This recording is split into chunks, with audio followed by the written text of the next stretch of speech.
छोटी छोटी बूंदों, महीन बूंदों के अंदर तोड़ दिया जाता है। महीन बूंदों में तोड़ जाता है तो उसका टेम्परेचर वैसे ही कुछ कम हो जाता है। तो उसका ताप कम होना है, ये सब उसके ऊपर डिपेंड कर रहा होता है कि अगर सरफेस एनर्जी डिक्रीज हुई या इंक्रीज हुई। तो बेटा इससे आगे हम बात करते हैं इसी से रिलेटेड एक एग्जांपल और। इस बार हमारे पास है ना ड्रॉप की बजाय बेटा बबल दे रखा है, और बबल को हमने एक छोटी ड्रॉप के अंदर कन्वर्ट किया। ऐसे में ऊर्जा का क्या फर्क पड़ने वाला?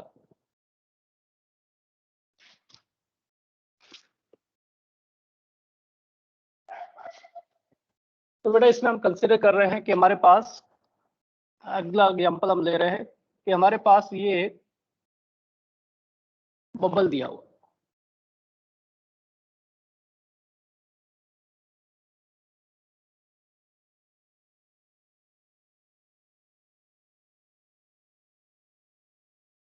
बबल दिया तो बेटा इसकी दो सरफेस होती है, इनर सरफेस, आउटर सरफेस। दो सरफेस इसके अंदर रहेगी। इसकी रेडियस जो है वो हम रेडियस आर मान रहे हैं, कोई ज्यादा मोटाई नहीं है, मोटाई न के बराबर है, और न के बराबर है, लेकिन मोटाई हमें दी गई है कि वो मोटाई कितनी है। ये एक्चुअली जेई का टाइप का क्वेश्चन है, अगर पूछा जाएगा जेई में पूछा जाएगा, बाकी और कहीं नहीं। और इसके पूछने के काफी आसार भी बनते हैं। धीरे धीरे जैसे लेवल बढ़ा रहे हैं वो कुछ कुछ क्वेश्चन के अंदर, कुछ कुछ टॉपिक में। अब इसकी मोटाई बेटा हम कह रहे हैं टी है, टी मोटाई है, रेडियस आर है। इसको हमने लैप्स करवा के कन्वर्ट करवा दिया बेटा एक ड्रॉप के अंदर। ये ड्रॉप है जिसकी radius small R. Concept same है बेटा। इसके अंदर दो पृष्ठ थे, दूसरे इसके पृष्ठ भी बड़े थे। इसके अंदर सिंगल पृष्ठ है, छोटा पृष्ठ है। हमें इसमें देखना है कि पहले एनर्जी क्या है, बाद में एनर्जी क्या है। और बेटा हमें इसके लिए दे रखा है कि सरफेस टेंशन कांस्टेंट या सरफेस टेंशन बेटा वो एस है, एस सरफेस टेंशन है इसका। अब बेटा इससे ये बनाया गया है, तो मटेरियल जो आयतन रहेगा वो तो सेम रहने वाला है, आयतन तो कोई अलग होगा नहीं। जो आयतन इसका होगा वही आयतन इसका होगा। आयतन किसका बेटा? मटेरियल का, खाली आयतन की बात नहीं कर रहे। मटेरियल जितना इसका होगा उतना ही मटेरियल वो वाला होगा। तो पहले हमसे इसमें सेम क्वेश्चन जो है उसमें पूछे थे वो रिपीट कर रहे हैं हम। फर्स्ट, प्रारंभिक पृष्ठीय ऊर्जा।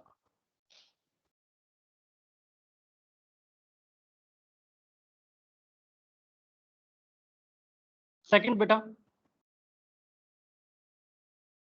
अंतिम पृष्ठीय ऊर्जा।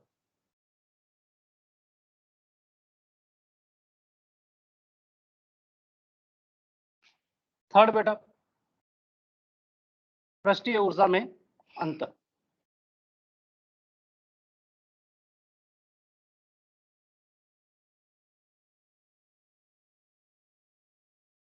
ये चीजें कैलकुलेट करनी है। तो इसकी पहला वाला पार्ट बात कर रहे हैं बेटा, इनिशियल पृष्ठीय ऊर्जा कितनी होगी। तो हम लिखेंगे एस इंटू सरफेस एरिया।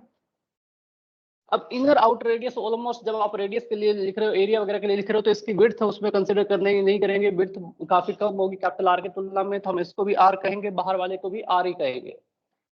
ऐसे में पृष्ठीय ऊर्जा लिख रहे हैं तो बेटा क्या हो जाएगा, एस इंटू एरिया। बेटा आउटर वाला एरिया कितना होगा, सरफेस एरिया की बात करें तो कितना होगा, 4 पाई आर स्क्वायर।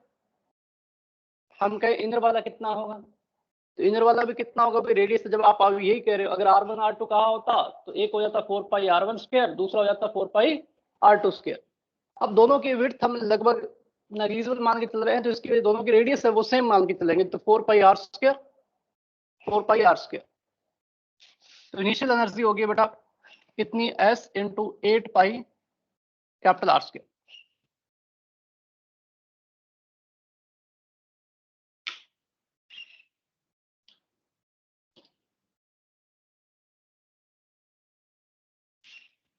बेटा फिर हम बात करें फाइनल वाले की। करना तो इसमें क्या है, S इंटू इसका सरफेस एरिया, लेकिन इसका सरफेस एरिया कितना होगा वो हमें लिखना होगा। दिए हुए डेटा के टर्म्स में दे क्या रखा है, रेडियस दे रखी है और टी की वैल्यू दे रखी है। तो हम कह रहे हैं कि इसके अंदर volume, initial volume final volume equal कर दो। इनिशियल वॉल्यूम कितना है भाई, अब इसके इनिशियल वॉल्यूम की बात करें तो इसका पृष्ठीय क्षेत्रफल आपने कह दिया 4 पाई आर स्क्वायर है, विड्थ कितनी है, टी है, तो मतलब अगर आप इसको बनाओगे तो एक प्लेट की तरह आप मान सकते हो, जिसके अंदर आपको इसका एरिया पता है और विड्थ भी पता है, तो बेटा इतना आ जाएगा। तो एरिया आपको पता है कितना है भाई, 4 पाई आर। चलो मैं ये लिख देता हूँ, इनिशियल वॉल्यूम और फाइनल वॉल्यूम। इनिशियल वॉल्यूम कह रहे हैं 4 पाई आर स्क्वायर, ये इसका पृष्ठीय क्षेत्रफल हो गया है, इनटू मोटाई बेटा उसका आयतन हो जाएगा। ये तो एक स्फीयर है, सॉलिड स्फीयर टाइप का। तो ये बेटा ये स्फीयर ड्रॉप का बना हुआ है, तो इस पूरे का आयतन क्या लिखते हैं, तो वो होता है 4/3 पाई आर क्यूब। जो बेटा कैंसिल हो रहा है उसको तो कैंसिल कर दिया, 4 पाई से 4 पाई कैंसिल, स्मॉल आर की वैल्यू आर क्यूब कितना हो गया भाई, 3 इधर आ गया था, 3 R square into T. R लिखेंगे तो उसका पूरे का क्यूबिक रूट, तो 3 capital R square into T की पावर 1/3। बेटा रेडियस पता है, तो इसका पृष्ठीय क्षेत्रफल कितना हो जाएगा, 4 पाई स्मॉल आर स्क्वायर। पृष्ठीय क्षेत्रफल हो गया 4 पाई स्मॉल आर स्क्वायर। तो पृष्ठीय ऊर्जा कितनी हो जाएगी, S into 4 pi R square. तो 4 पाई आर स्क्वायर हो गया, तो इस टाइप से हमने पृष्ठीय ऊर्जा पहले की और बाद की लिख दी है। अब बेटा आपसे मैं सीधे सीधे सवाल पूछूं कि पृष्ठीय ऊर्जा इसमें घटी है कि बढ़ी है,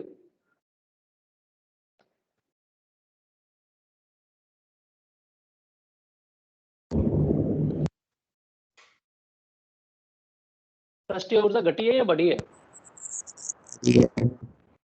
घटी है, क्योंकि सीधा सीधा पृष्ठीय क्षेत्रफल घटा है। कि पृष्ठीय क्षेत्रफल पहले कितना था, 4 पाई आर स्क्वायर आउटसाइड का, 4 पाई आर स्क्वायर इनसाइड का, जबकि आर भी इसकी कंपैरिजन में, स्मॉल आर की कंपैरिजन में बड़ा है। तो इस वजह से पृष्ठीय क्षेत्रफल है वो उसका अब कम हो गया है, पहले ज्यादा पृष्ठीय क्षेत्रफल था, तो पृष्ठीय ऊर्जा घटी है। तो इस बार परिवर्तन लिखेंगे, तो इस बार u final minus u initial अगर आप करोगे तो नेगेटिव आएगा, मतलब डिक्रीज हुई है। अब डिक्रीज हुई है तो इसकी वजह से क्या होगा भाई, पृष्ठीय ऊर्जा घटी है तो कोई और ऊर्जा बढ़ी होगी, ये ऊर्जा किसी और रूप में गई होगी, और रूप में गई होगी तो उसका चांसेस है कि टेम्परेचर में चेंज हुआ हो। तो ऐसे में अगर टेम्परेचर हमसे पूछा जाएगा, इसकी स्पेसिफिक हीट दे रखी होगी, तो हम उसमें कह सकते हैं कि इसके अंदर उसकी ऊर्जा है वो बड़ी होगी। अब वो ही अगर हमसे पूछा जाए कितनी बड़ी है, तो बेटा कंसेप्ट सेम है। आप क्या कर रहे हो, टेम्परेचर में चेंज की बात कर रहे हो, वो हीट के बिना पॉसिबल नहीं है। तो हीट एनर्जी में कन्वर्ट हुई है, तो हीट एनर्जी जो कन्वर्ट हुई है उसको हम कह देंगे ms delta T. ms delta T कह दिया है। m की वैल्यू बेटा डेंसिटी इंटू वॉल्यूम, वॉल्यूम तो अभी लिख के हटे, वॉल्यूम कितना है v, 4 pi R square into T, दिए हुए टर्म्स के टर्म्स, दिए हुए टर्म्स के रूप में। तो अब ऐसे में ये वॉल्यूम हम लिख देंगे कि वॉल्यूम इतना है, डेंसिटी हमें दी होगी into S into delta T. तो वहां से हम टेम्परेचर में चेंज कैलकुलेट कर सकते हैं, जो टेम्परेचर इस केस में बढ़ेगा, जबकि पिछले केस में टेम्परेचर घट रहा था। ये नोट कीजिए आप, और उसके बाद इसका वो सेकंड वाले को सॉल्व भी कर देना, यू फाइनल कितना होगा।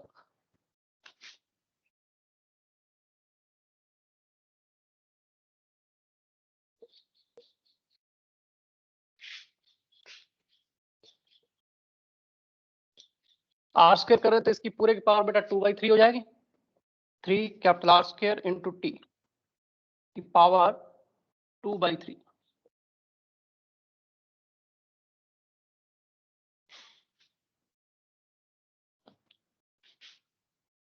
चेंज, तो इसमें से माइनस करके लिख दीजिए पहले वाला, जो डेटा दिए होंगे तो हम इसको सोल्व कर लेंगे, कैपिटल आर टी की वैल्यू दी होगी तो सोल्व करके उसको रिजल्ट लिख देंगे।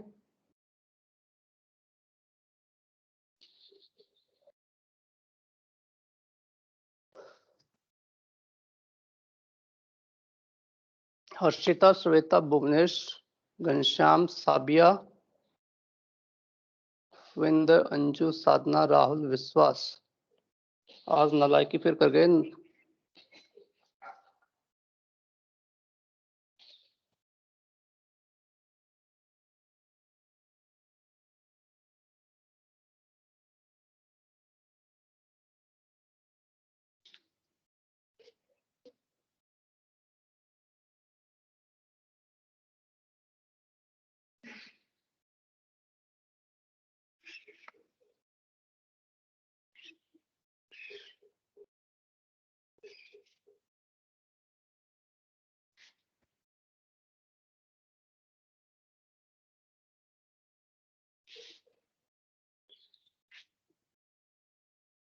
सर इससे पहले जो लिखा था वो आपने 11th को पढ़ाया था?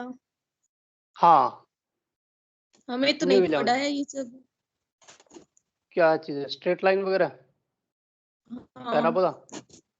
कुछ भी नहीं तो उसके पढ़ाया हमें। तो उसके बिना इक्वेशन पहचानो, लेट एडमिशन हुआ होगा, है ना? नो सर, नो किसी सर, को भी नहीं नो सर, पढ़ाया। लेट एडमिशन तो फिर सर हम उसके तो बिना पहले गए पहचानोगे हैं। नहीं, तो फिर पहचानोगे कैसे कि स्ट्रेट लाइन कौन सी है, ये इक्वेशन स्ट्रेट लाइन की बन गई, ये सर्कल की बन गई, ये पैराबोला बन गया, यस, कैसे पहचान की जाएगी? हमें नहीं पता सर। तो अब अगर कोई इक्वेशन कहीं बन जाती है तो अब कैसे भी लिखा जाएगा कि ये स्ट्रेट लाइन है, या कहीं इक्वेशन दी होगी और हमें इक्वेशन लिखने की जरूरत पड़ जाए? ग्राफ वगैरह इसमें पढ़ते हैं ना, रेक्टिलिनियर मोशन में कितने सारे ग्राफ आते हैं, रेक्टिलिनियर फिजिकल मोशन जो केमिस्ट्री में, है। ये सब फिजिकल ग्राफ केमिस्ट्री में। वगैरह आते तो हमें समझ में नहीं आती सर। तो बस वो तभी नहीं आते हैं क्योंकि वरना वो आप देखो, एक एक विमीय गति है, एक विमीय गति में तो बहुत सारे ग्राफ बन जाते हैं, उसके अंदर क्वेश्चन ग्राफ वाले काफी रहते हैं। मतलब पहला चैप्टर आते ही वहाँ डिफरेंशिएशन भी चेक हो जाता है, वहाँ इंटीग्रेशन भी चेक हो जाता है, और वहाँ ये जो आपके ग्राफ वगैरह है वो भी सारे चेक हो जाते हैं। तो उसके बिना तो पॉसिबल कैसे हो, तो ग्राफ वगैरह तो वो तो आना ही चाहिए ना। तो फिर क्या ये हवा में कर रहे हो क्या अंदाजे से? शायद पिछली बार सरलरेखा थी, शायद इस बार है वो पैराबोला हो जाएगा। यस अच्छा, सर। पैराबोला नहीं हुआ, पैराबोला नहीं हुआ तो मान लो सर्कल हो जाएगा भाई। तो सब चीजें अंदाजे भी चल रही है। नहीं सर नहीं, ये चीजें ग्राफ तो तो सीखनी अंदाजे पड़ेगी। में ही चल रही है। नहीं, अंदाजे से तो काम नहीं चलेगा बेटा, अगर नीट हमें करना है तो ग्राफ का ऐसा मान लो कि 45 के अंदर अपने पास 3-4 क्वेश्चन तो ऐसे हिट हो ही जाएंगे, जिसके अंदर हमें थोड़ी बहुत हेल्प की जरूरत पड़ी जाएगी ग्राफ की। तो अंदाजे से तो अपना काम चलेगा नहीं, करने तो पड़ेंगे। तो किसी ने पढ़ाया ही नहीं। ना ट्रिग्नोमेट्री पढ़ाई सर हमें। ट्रिग्नोमेट्री नहीं पढ़ी है? नहीं पढ़ी कुछ सर। भी नहीं पढ़ाया हमें। इंटीग्रेशन और डिफरेंशिएशन पढ़ाए थे बस क्लास थोड़े। क्लास कितने बजे एंड होती है आपकी? इंटीग्रेशन ढंग से नहीं पढ़ा है सर हमने, फिर यूट्यूब से देखा हाँ है। थोड़ा बहुत पढ़ाया था बस। अच्छा अच्छा, नहीं तो फिर आपकी क्लास कितने बजे एंड होती है बायो वालों की? अगर बायो की क्लास छोड़ देते 12:30 पौने 12:40? हाँ 12:40 तो बहुत लेट हो गई, क्योंकि मेरी ये जो क्लास चलती है हिंदी मीडियम की, इसमें वो 11:45 से 11:45 12:30 चलती है, जिसमें मैंने अभी ट्रिग्नोमेट्री इसके बाद पढ़ाना है, जो ये ग्राफ के बाद में। ये तो टाइमिंग गड़बड़ हो जाएगी फिर तो। सर ग्राफ क्या की आप जरूरत तो पड़ेगी बिना पढ़ाना चाहते हो? है। आप क्या हमें करे हो? 11th सर पढ़ाना चाहते हो? चाहते तो यही था। तो अलग से पढ़ाया सर, तो अलग से पढ़ाएंगे सर तुम फिर। अलग अलग उससे तो नहीं पढ़ाने वाला मैं, क्योंकि मेरे पास ऑलरेडी इतने सारे बैच हो चुके हैं, क्योंकि उसका 11th का हिंदी इंग्लिश दोनों ही मैं ले रहा हूँ ना। हाँ, इतना नॉन कर सकते हैं, अभी फाउंडेशन भी मैं आप पढ़ा रिकॉर्ड रहे हो? सर हमें तो मत पढ़ा ओनली दो। फाउंडेशन क्या? हमें भी उन्हीं के साथ पढ़ा दो फिर। वो टाइमिंग मैच पढ़ नहीं हो रही लेंगे ना सर। आपके वाले, टाइमिंग उनकी मैच कहाँ हो रही है? लेट कर दो। श्वेता फिर है? बायो की चेंज करवानी पड़ेगी। अरे क्योंकि वो उनकी हमारी क्लास लेट तो कर दो थोड़ी। हिंदी मीडियम की क्लास है ना, वो 11:45 से 12:30 चलती है। अब उसके साथ अब लेट मैं कैसे करूं, फिर मेरे सोने वाला टाइम हो जाता है ना, आप तो समझते ही हो, आप तो अच्छी तरह जानते हो। सर रात को क्लास ले लो। तो मैं इसका दूसरा ऑप्शन ये कर सकता हूँ, मैं जो उनको पढ़ा रहा हूँ मैं रिकॉर्ड कर सकता हूँ, वो रिकॉर्ड कर सकता हूँ मैं भी। हाँ, उनको पढ़ाऊँ मैं, वो रिकॉर्ड कर दूं, अगर वो हेल्पफुल हो सकता है तो। क्योंकि बाकी उसको पढ़ाना सबको है, और वो भी पढ़ना नहीं चाह नो रहे हैं, सर हो सकता है कि रिकॉर्डिंग उस नहीं टाइम। देखी हम। अच्छा, और वीडियो वो नहीं भी पढ़ना देखते। नहीं चाह रहे हैं। अच्छा, वीडियो नहीं देखना है, तो भाई लाइव के अंदर तो कुछ ना कुछ तो आपको और ही करना पड़ेगा, ये तो बैठेगा नहीं। अब मतलब जब पहले पढ़ाते हैं ना घंटे तो दस पढ़ना नहीं साल होता है, अगर उस टाइम आपको भी पढ़ाया होता ना तो भी अच्छे से, अरे सर सिलेबस कब स्टार्ट होगा, सिलेबस कब स्टार्ट होगा, मेरे को भी उसमें ना 5-6 लोग बोल चुके हैं, अरे सर वो चैप्टर सर वाइज जो कब स्टार्ट करोगे? मैंने उनको हड़काया, मैं नालायको एक बार ही जो पढ़ा रहा हूँ वो पढ़ लो, और वो बाद में कोई नहीं बताएगा कि बाद में सिर्फ कहीं भी पढ़ाए, फिजिक्स ही पढ़ाई जाएगी। तो बड़ा अंतर निकालना है, बस अंतर निकल गया होगा। और अगर टेम्परेचर में चेंज पूछेंगे तो ms डेल्टा टी से इसको सॉल्व कर सकते हैं ना। चलो बेटा नेक्स्ट टॉपिक की बात करते हैं, एक्सेस प्रेशर।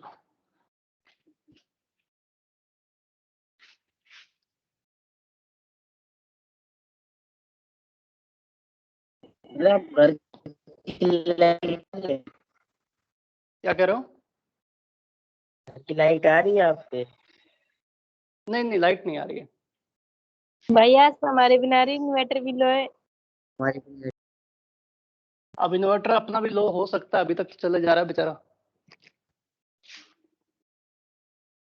क्योंकि रात में काफी टाइम से गई। एक्सेस प्रेशर, इसको बेटा हम हिंदी में कहते हैं दाब आधिक्य, या फिर गेज प्रेशर कह सकते हैं। दाब आधिक्य मतलब एटमॉस्फेयर प्रेशर से कितना दाब एक्स्ट्रा है। तो दाब आधिक्य के बारे में बात कर रहे हैं कि एटमॉस्फेयर प्रेशर से कितना एक्स्ट्रा दाब उसके अंदर रहेगा, तो जो दाब रहेगा उससे रिलेटेड हम बात करेंगे। अब बेटा इसके अंदर हम बात कर रहे हैं कि हमारे पास कोई ड्रॉप दे रखी है, लिक्विड ड्रॉप है ये। अब बेटा फर्क पता होगा ना बूंद और बुलबुले में, है ना? बूंद और बुलबुले में, हाँ तो बस ये बूंद है बेटा, ड्रॉप मतलब बूंद। तो ये बूंद है जो अंदर से ठोस होगी, तो ये हमें दे रखी है। अब बेटा इसके ऊपर बात करते हैं कि बाहर से एटमॉस्फेयर से इसके ऊपर प्रेशर लगता है, इस टाइप से इसके अंदर सब डायरेक्शन से लग रहा होगा, कौन सा भी P80।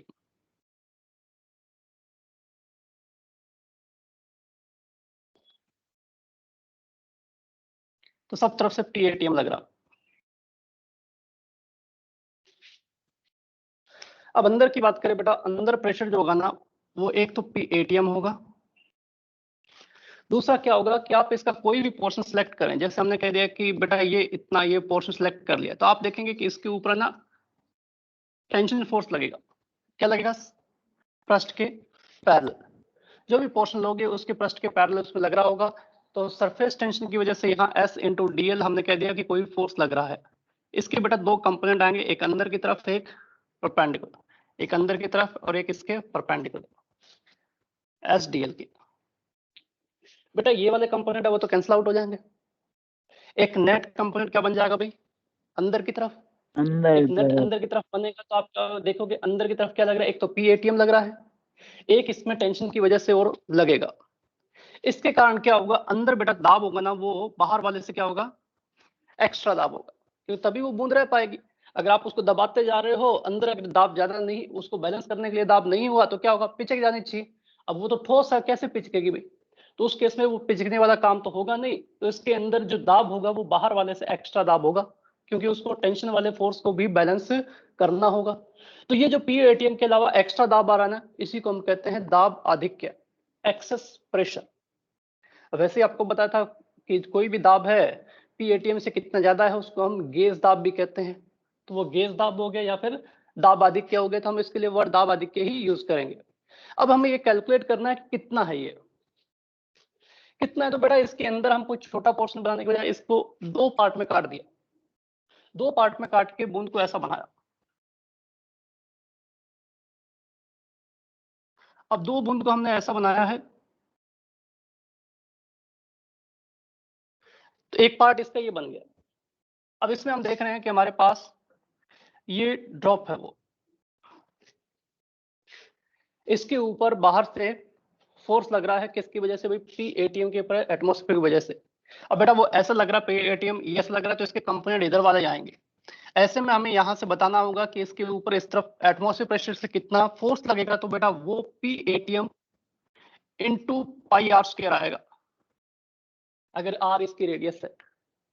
अब कोई कहे कि सर इसके अंदर ये सरफेस एरिया तो 2 पाई आर स्क्वायर होता है, कि पूरे स्फीयर का 4 पाई आर स्क्वायर होता है, आधे का 2 पाई आर स्क्वायर होना चाहिए। तो बेटा ये नहीं आएगा, क्योंकि इसके अंदर जो प्रेशर भले ही लगा है लेकिन सबकी डायरेक्शन इस तरफ नहीं है। इसका इधर क्या आएगा, सिर्फ कंपोनेंट ही बनने वाला है। तो ऐसे में प्रेशर सब तरफ से लग रहा होगा, तो इस तरफ आप देखोगे तो वो एरिया वो वाला लिया जाएगा जो इसके अंदर इस डायरेक्शन के परपेंडिकुलर वाला एरिया बनेगा, और परपेंडिकुलर एरिया जो बनने वाला है वो बेटा यही बनेगा पाई आर स्क्वायर। ठीक है, तो दाब की वजह से अगर फोर्स की बात करेंगे कि इस पूरे के ऊपर फोर्स नेट क्या बनेगा, जो इधर फोर्स लगना है इस तरफ फोर्स बेटा वो बनेगा, प्रेशर कितना है। अब भले इस सरफेस के ऊपर हो गया ये ऐसे लग रहे हैं, लेकिन इसके कंपोनेंट वगैरह आप निकालोगे ना तो वो बनेगा प्रेशर कितना है और ये वाला एरिया, तो इसमें दाब बन गया है P ATM into pi R square. ये कहाँ है, बाहर से है।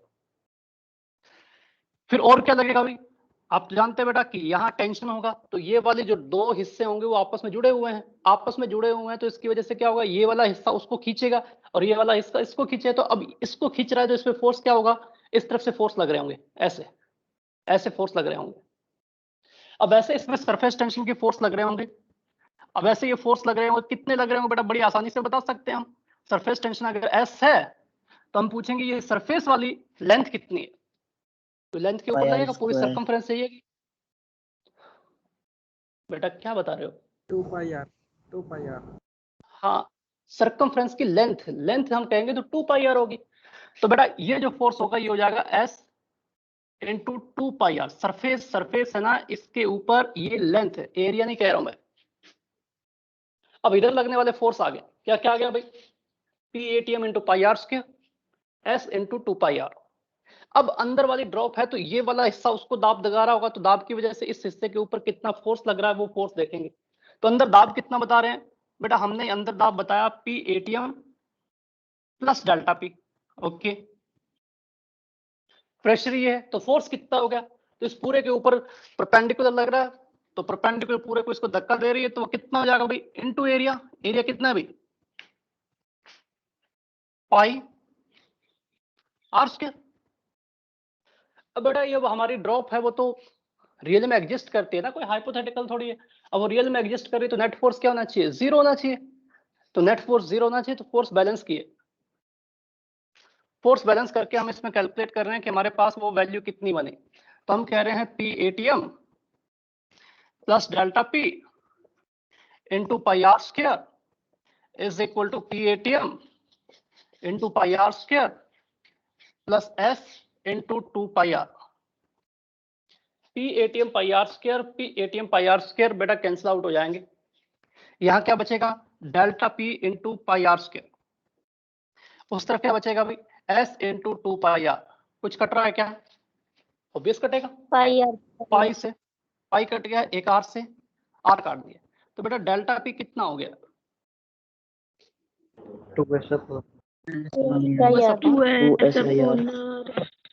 2s upon are.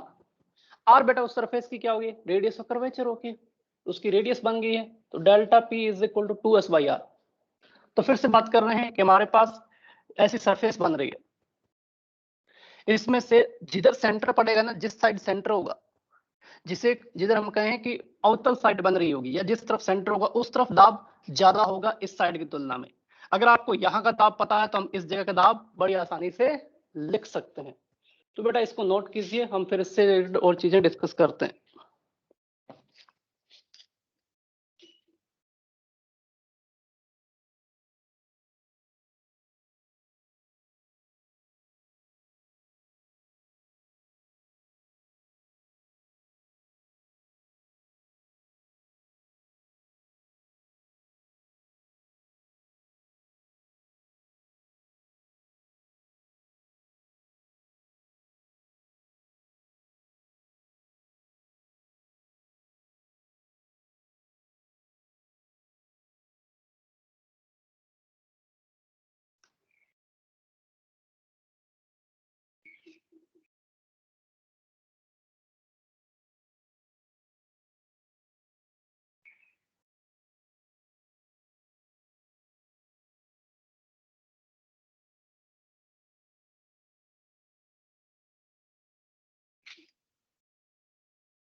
हो गया बेटा?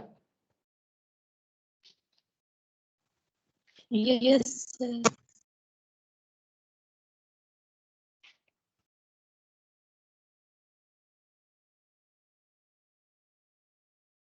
ये जो लिखा है ना, इससे ऊपर एक और लिख लेना, इसको फर्स्ट पॉइंट देखें, भी एक्सेस प्रेशर इन ड्रॉप, ये लिख लेना, excess pressure in drop, water drop, या हम ऐसा कह सकते हैं बूंद में दाब अधिक किया। नेक्स्ट वाला इसका पार्ट का हम बात कर रहे हैं बेटा बुलबुले के लिए। तो सेकंड पार्ट हम इसके अंदर डिस्कस कर रहे हैं, excess pressure in inside soft bubble. साबुन का बुलबुला है बेटा, बुलबुले के अंदर हमें दाब लिखना है।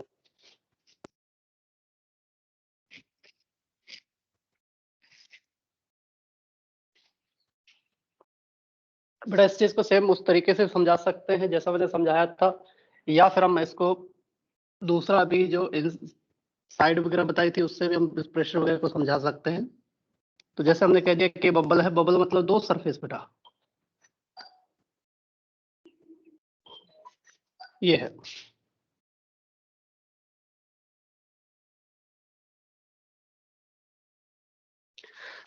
ठीक है।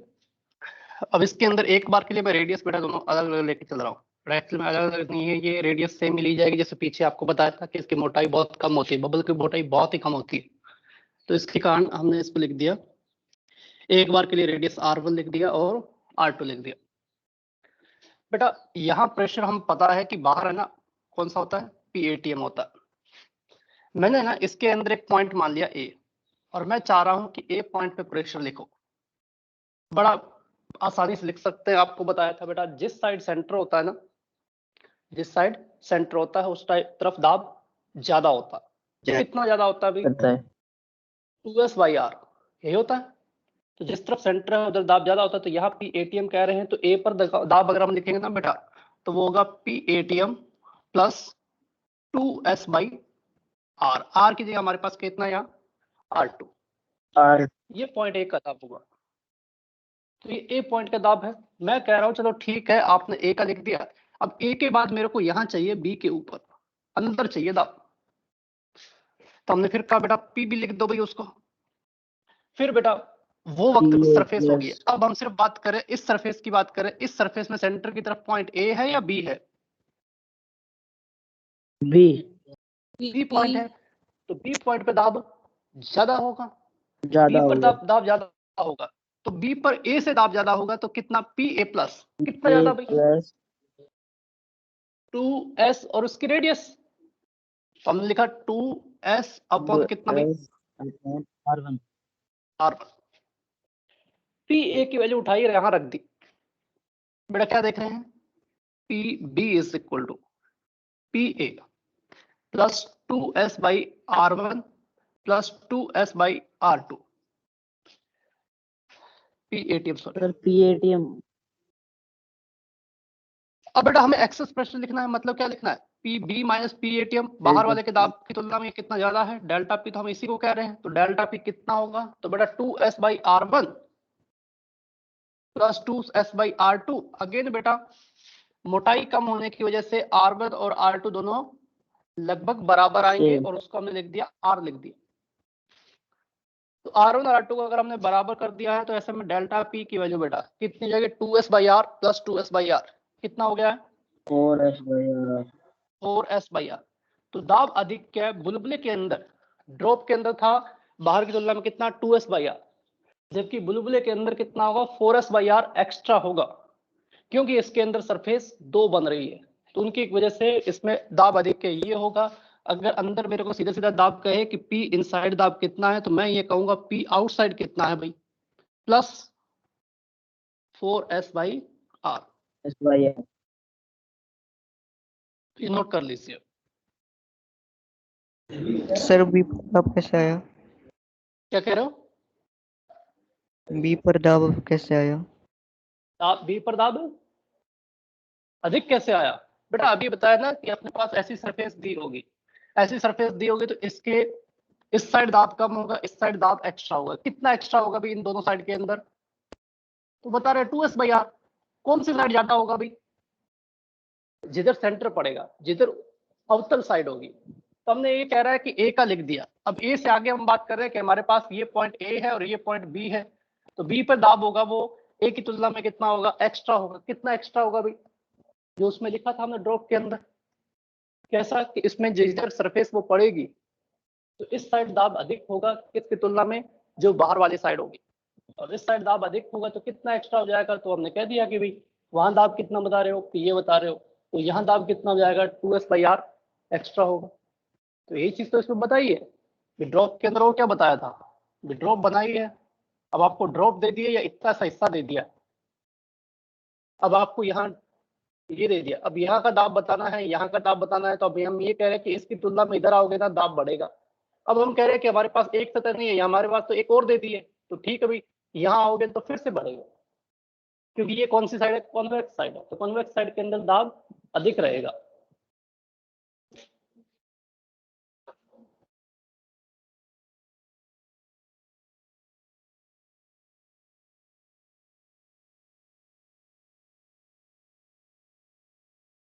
अब तो आगे लाइट।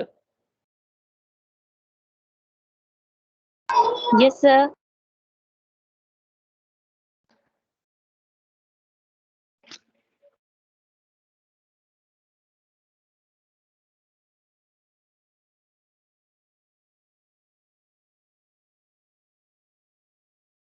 हमारी लाइट नहीं आई। गड़बड़ है फिर।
हो गया भाई?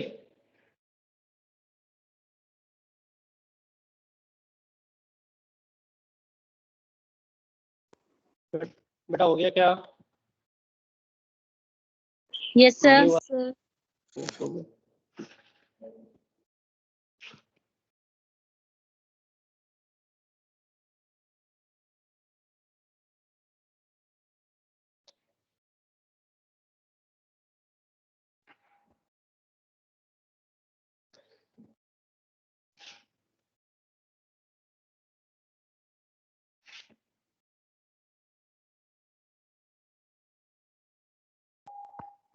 बेटा दोनों के दोनों सॉल्व नोबल है, बुलबुले हैं दोनों। इसकी रेडियस स्मॉल आर है और ये वाली है ना, इसकी रेडियस बेटा कैपिटल आर है।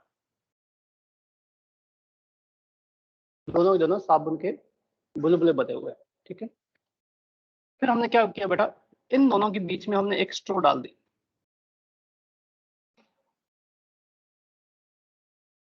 एक छोटी सी स्ट्रो डाल दी दोनों के अंदर।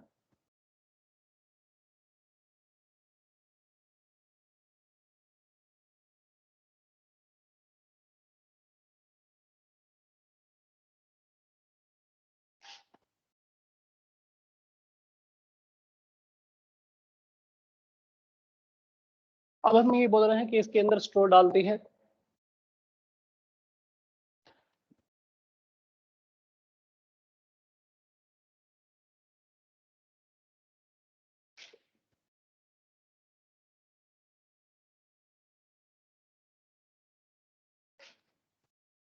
बुलबुलों के साथ क्या होगा भाई, बताना है, क्या कर दिया जाएगा इनके साथ ऐसा।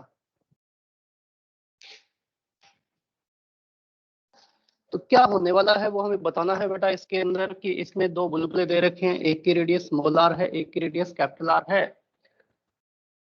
और दोनों के दोनों बेटा बुलबुले हैं, तो मतलब अंदर हवा है। मैंने कहा कि इन सब चीजों को समझने के लिए ना हम एक काम करते हैं, इनके अंदर प्रेशर लिखते हैं। इसके अंदर बेटा हमने लिखा प्रेशर। मैं कह रहा हूं कि बाहर एटमॉस्फेयर है, तो इसमें प्रेशर बेटा P ATM upon 4s/, small R, small R. बेटा इसमें हम कहेंगे, इसमें होगा बेटा P ATM plus 4s/, capital R. ठीक है। अब बेटा ये जो डेटा है ये चेक करके बताने आपको कि दाब ज्यादा किसमें है। छोटे बबूले स्मॉल आर वाले में। इसमें छोटे वाले में, इसमें दाब ज्यादा है, इसमें दाब कम है। बेटा इसमें बुलबुले मतलब अंदर हवा है, हवा है वो किसी गुब्बारे की तरह मतलब ऐसे दबी हुई है, और आप कह रहे हो कि इसके अंदर दाब ज्यादा है, तो बेटा हमेशा एयर का फ्लो किधर होता है, अगर हवा का, तो हाई प्रेशर लो प्रेशर की तरफ। तो ऐसे मैं कहूँ कि इसमें गैस मूव करेगी, हाँ तो गैस किधर मूव करेगी, हाई प्रेशर से लो प्रेशर की तरफ। तो इसका मतलब इससे जो गैस मॉलिक्यूल है बेटा वो इसमें से इधर जाएंगे। अब कुछ गैस मॉलिक्यूल इधर चले गए, कुछ चले गए, ठीक है, कुछ गैस मॉलिक्यूल चले गए, तो बताओ बेटा इसके साइज पे क्या फर्क पड़ेगा, छोटा ये साइज छोटा हो जाएगा, इसका साइज बढ़ बड़ा जाएगा। तो बेटा इसका साइज छोटा होगा मतलब रेडियस छोटी होगी, हम यही तो कह रहे हैं।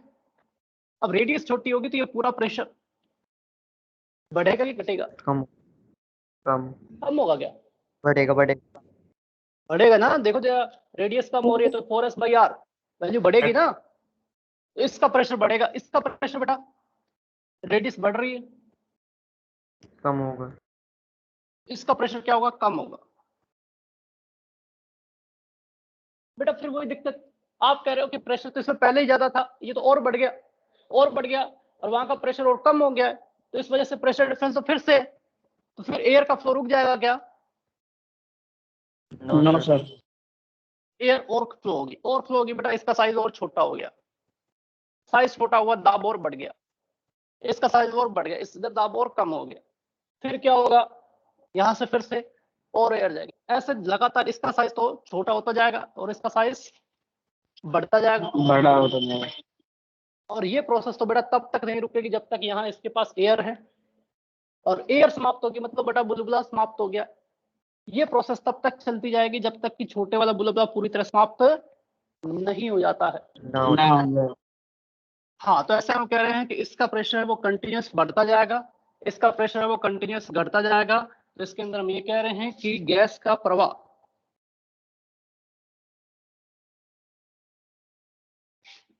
उच्च दाब से निम्न दाब,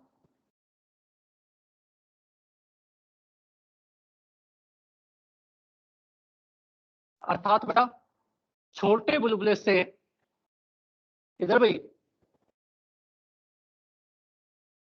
बड़े बोल बड़े बुलबुले की ओर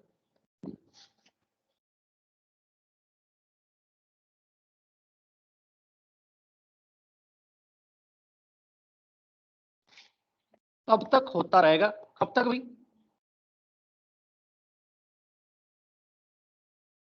जब तक छोटे वाला बुलबुला क्या नहीं हो जाता भाई, समाप्त नहीं हो जाता।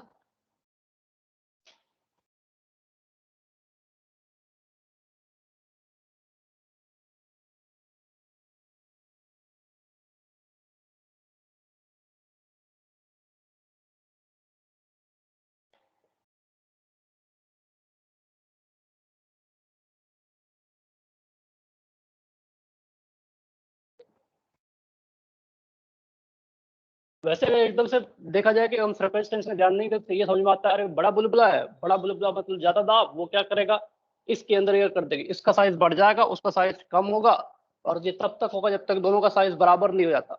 ऐसा लगता है बट ऐसा नहीं होगा। अगर इस टाइप से जोड़ा जाएगा तो छोटे वाला लगातार छोटा होता जाएगा, बड़े वाला लगातार बड़ा होता जाएगा, और ये प्रोसेस तब तक चलेगी जब तक ये पूरी तरह समाप्त नहीं हो जाता है। ठीक है, तो नोट कर लीजिए।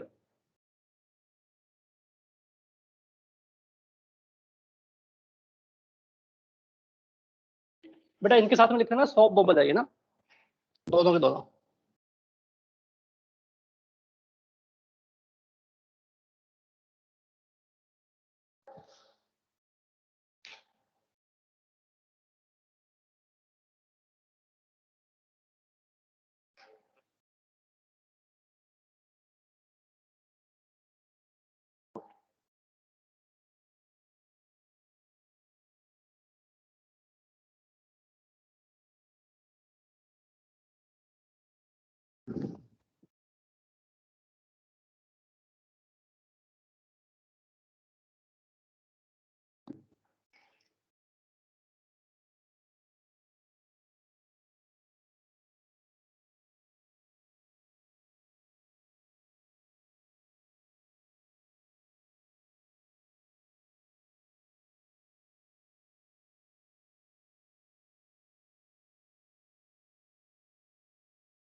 ओके बेटा,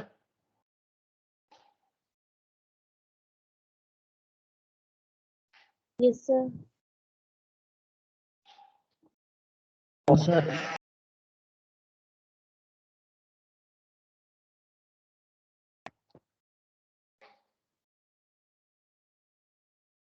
सर बड़ा वाला फट नहीं जाता बबल, बड़ा वाला बबल बड़े वाला बबल फट नहीं जाता। बेटा वो तो सरफेस टेंशन और उन सब चीज पे डिपेंड करेगा। भी एक लिमिट से ज्यादा जाएगा तो हो सकता है फट जाए, उसकी जल्दी इतनी पतली हो जाए कि वो उसके अंदर सरफेस टेंशन और एक्सेस प्रेशर वगैरह झेल नहीं पाए। अब ऐसे तो बुलबुले आपने जैसे सिर्फ ऐसा तो है नहीं कि मैंने इतने साइज का बुलबुला दिया है, और आपने इससे बड़े बुलबुले भी देखे होंगे, देखे क्या? वो कुछ कुछ जगह के ऊपर गेम टाइप पे चलता है तो वो इतना बड़ा टाइप का बुलबुला बना देते हैं कि वो अपने साइज का बुलबुला हो जाता है। सिर्फ इतने बड़े साइज का नहीं कह रहा हूँ, इतने बड़े साइज का वो कुछ चलता है ना, वो ये गेम शो टाइप का, वो स्टंट टाइप में दिखाने वाला, तो उनके अंदर वो जो घोल वगैरह लेकर आते हैं वो आदमी के साइज के बुलबुले बना देते हैं। तो ऐसा हमें कोई लिमिट इसके बारे में सोचना नहीं है कि वो फूट जाएगा नहीं फूट जाएगा, कितने में हो गया, वो सरफेस टेंशन वगैरह पे डिपेंड करता है। आप देखते हो सॉफ्ट के वो जो बुलबुले होते हैं वो बड़े बन जाते हैं, नॉर्मल पानी के बुलबुले आसानी से बनते हैं क्या? No sir. टूट जाते हैं जब भी। हाँ तो अभी, हाँ वो जल्दी फूट जाते हैं कि उनकी सरफेस टेंशन कम है, उनका एडजस्ट कर पाना पॉसिबल नहीं हो पाता है। लेकिन सरफेस टेंशन एक लिमिट से नीचे चल जाती है तो वो थोड़ा एडजस्ट कर जाते हैं, उनका इतना फूटना आसान नहीं होता है। तो वो उनके ऊपर डिपेंड करता है। जबकि हम बार बार बुलबुले की बात कर रहे हैं तो हम कभी नहीं कह रहे पानी का बुलबुला पानी का बुलबुला, लेकिन बन तो सकते हैं, बट सॉफ्ट बुलबुले इसलिए कह रहे हैं कि वो इमेजिन किया जा सकता है, बड़ी आसानी से बनते हैं वो। सर ये पहली लाइन में क्या लिखा है? कौन सी पहली लाइन? अब तो हट गया, अब तो हट गया। उसमें लिखा हुआ था कि जो गैस का प्रवाह है या हवा है वो उच्च दाब से निम्न दाब की ओर जाती है, मतलब छोटे बुलबुले से बड़े बुलबुले की ओर, और सर तब तक ये उससे प्रवाह होता है। हाँ ऊपर, अभी जो लिखा हुआ है नहीं, उससे ऊपर एक लाइन, उससे ऊपर एक लाइन लाइन तो नहीं थी, छोटी सी। लाइन नहीं नेक्स्ट थी। क्या होगा ये थी। उन बुलबुलों के साथ क्या होगा? अच्छा वो क्वेश्चन था, इन बुलबुलों के साथ क्या होगा। हाँ, इन बुलबुलों के साथ क्या होगा, क्वेश्चन में यही था, what will happen with these bubbles. बड़ा नेक्स्ट एग्जांपल की बात कर रहे हैं कि हमारे पास फिर से दो बुलबुले दिए गए बेटा।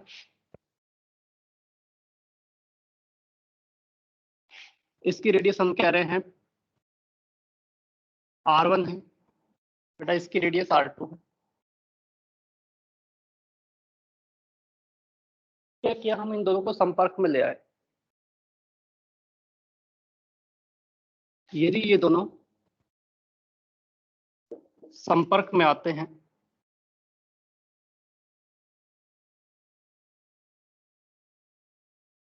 तो वो विनिस्ट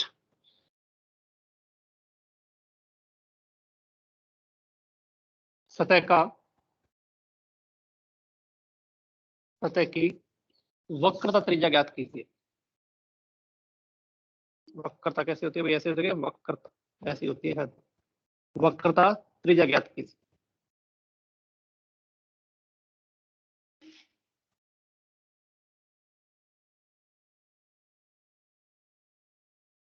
तो बेटा दोनों बुलबुले हैं, दोनों को हम कांटेक्ट में जाए हैं, दोनों संपर्क में आ गए, दोनों को टच करवा दिया आपने। अब दोनों टच होंगे तो उसकी उबेनिस्ट जो सतह बनेगी, उबेनिस्ट समझते दोनों के बीच में कॉमन है ना, दोनों के बीच में है, वो वाली सतह बनेगी, उसकी वक्रता त्रिज्या क्या होगा। तो ये चीज हमें समझनी है। इसके लिए हम दोनों को साथ में बनाएं। एक बार आप डायग्राम बना लो ताकि मैं इसी डायग्राम में थोड़ा चेंज कर दूं।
तो बेटा इनको संपर्क में ले आए हम, और संपर्क में ले आए तो हमने कह दिया कि ये बुलबुले हैं, इस टाइप से टच कर गया।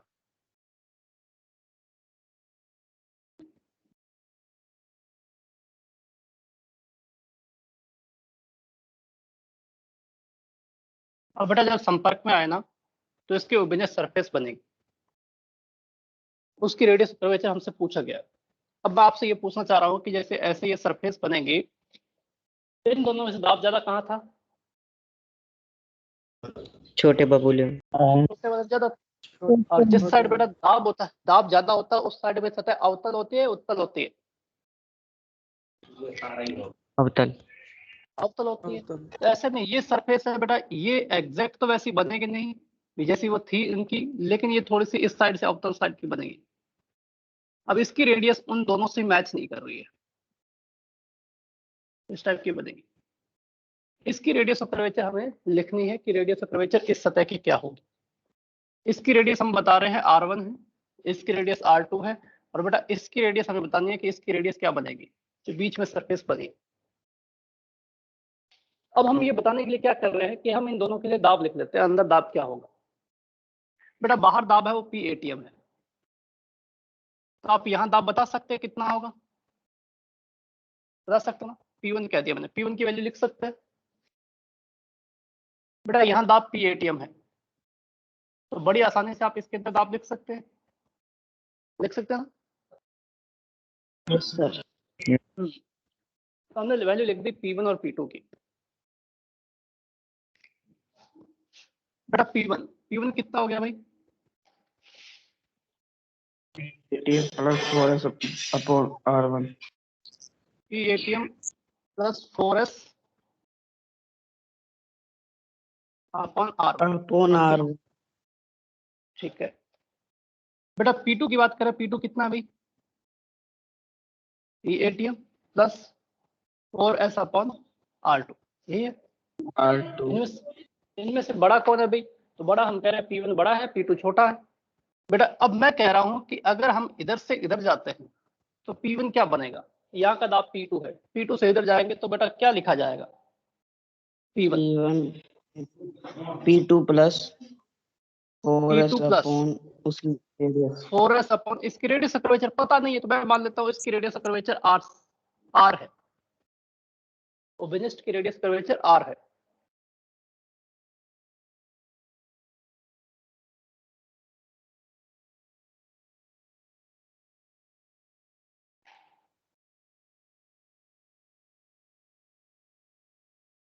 इसकी वक्रता त्रिज्या लिख दिया। तो यहाँ का P2 है, यहाँ P1 लिख रहे हैं, तो P2 इधर से हम इधर तरफ आए, ज्यादा होगा तो 4s अपॉन कैपिटल R लिख दिया। तो मतलब बेटा P1 माइनस P2 हम लिख रहे हैं वो बेटा है 4s अपॉन R के बराबर है। आप तो इन दोनों से भी तो लिख सकते हो ना, कितना P1 माइनस P2 कितना होगा भाई?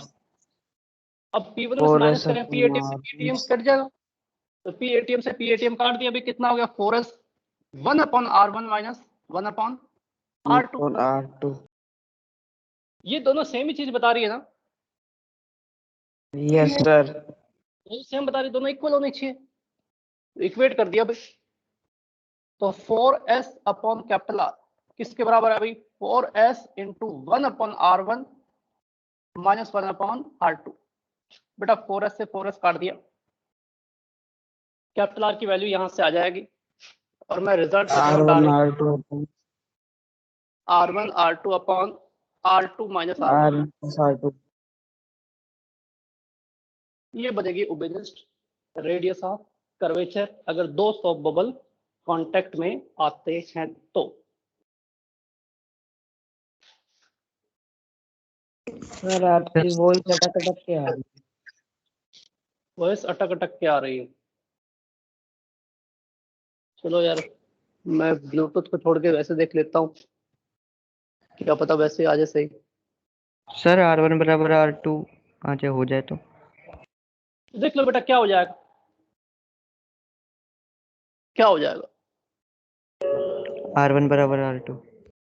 हाँ तो क्या हो जाएगा, रिजल्ट क्या आएगा, कैपिटल आर क्या आएगा? इन्फिनिटी। कैपिटल आर क्या आएगा? इनफाइनाइट। इनफाइनाइट होने का मतलब बेटा इनफाइनाइट रेडियस कर्वेचर किसकी होगी? फ्लैट सरफेस की।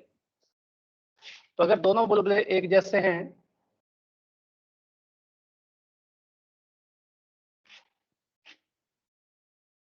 तो रेडियस ऑफ कर्वेचर इनकी ऐसे रहे, इनफाइनाइट। दोनों तरफ से बराबर प्रेशर है तो बैलेंस करके रखा हुआ।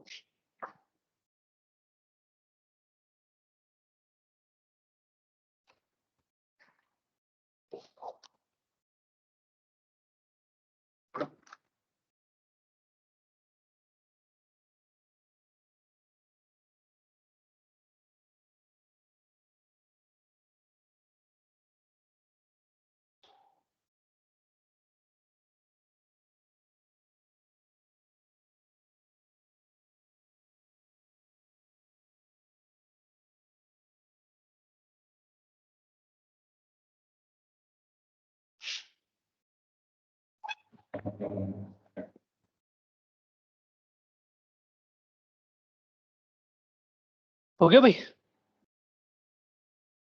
No sir.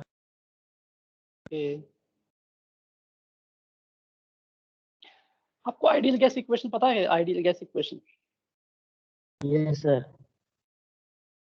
सबको पता है? Yes sir. ठीक पता है ठीक है, ओके।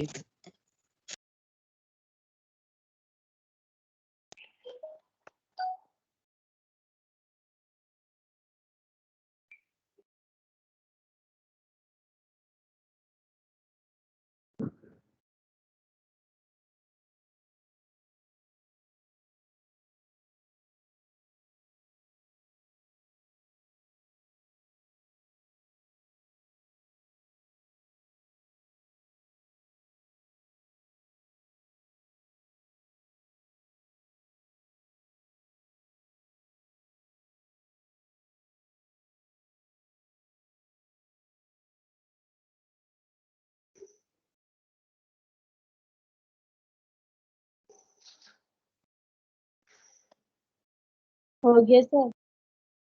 ओके,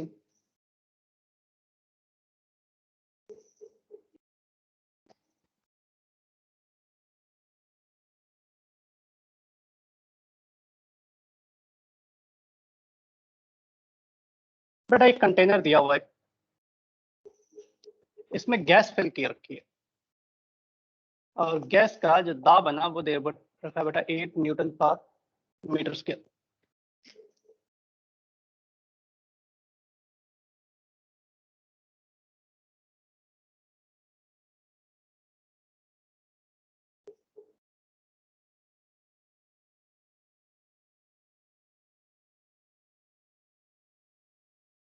ये 100 बबल है बेटा, इसकी रेडियस ना 2 सेंटीमीटर है और बेटा इसकी रेडियस ना 4 सेंटीमीटर है। सरफेस टेंशन लिख रहे हैं हम। वैसे तो 100 सॉल्यूशन के लिए आपको बताया था 0.03 था, लेकिन हम उसको डेटा कुछ इस टाइप से लेते थे थोड़ा रिजल्ट ठीक आ जाए, हमने इसको ले लिया 0.04 न्यूटन पर मीटर एस की वैल्यू। तो गैस फिल कर रखी है बेटा, ये हमें दे रखा है, गैस है किसी टेम्परेचर टी के ऊपर, टी टेम्परेचर है, प्रेशर बेटा इसके अंदर दे रखा है गैस का 8 न्यूटन पर मीटर स्क्वायर है, और इसके लिए जो सोप बबल है उनके लिए एस की वैल्यू हमें दे रखी है 0.04 न्यूटन पर मीटर है। हमें इन दोनों के अंदर दाब लिखने हैं P1 और P2, इसमें दाब क्या होगा, इसमें दाब क्या होगा, अभी आपको कैलकुलेट करना है, करिए जरा।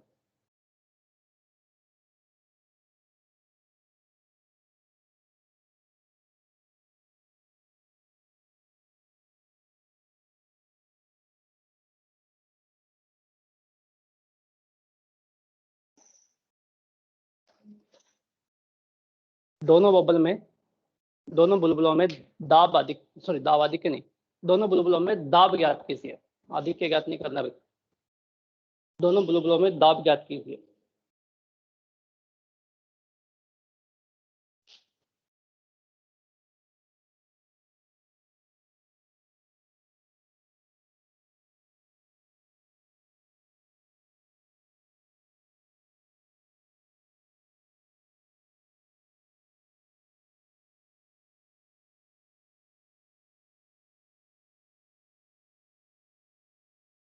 सर रेडियस कितनी कितनी है? 2 सेंटीमीटर पहले वाले की है, 4 सेंटीमीटर दूसरे वाले की है, 2 सेंटीमीटर एंड 4 सेंटीमीटर।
हुआ तो रिजल्ट पहुंचे 4 सेंटीमीटर वाले में 4.4 4.4 और 2 सेंटीमीटर वाले में 4.8। यार एक बार दोबारा देख लो यार।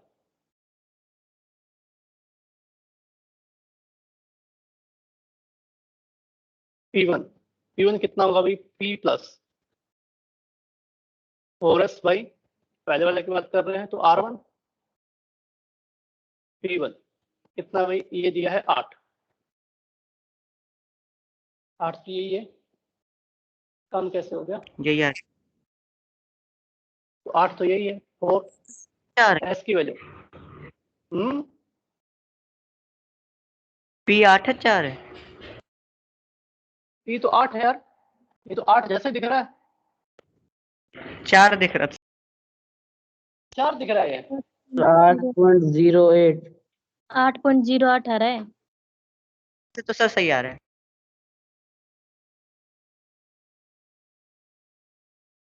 रेडियस कितनी दी है, 2 सेंटीमीटर। मीटर में कन्वर्ट करो भाई, कितना होगा,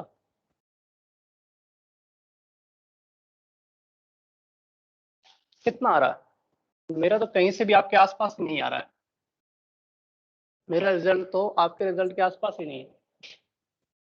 सर मैंने मेरा P को कितना आ रहा 4 है? नहीं 4 कर लिया, फिर भी 4.8 4.4 ये रिजल्ट थोड़ी है, देखो जरा। 16 आ रहा है। हाँ 16 आ रहा है, तो आपके और रिजल्ट के आसपास भी नहीं है।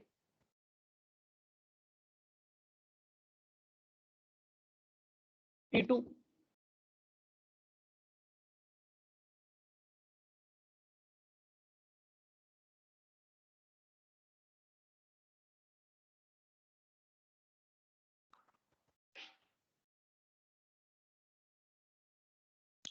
12 आ रहा है सर। P2 आ जाएगा 12।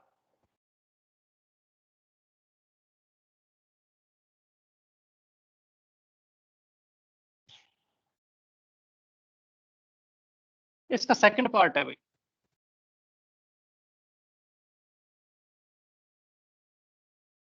दोनों बुलबुलों में है।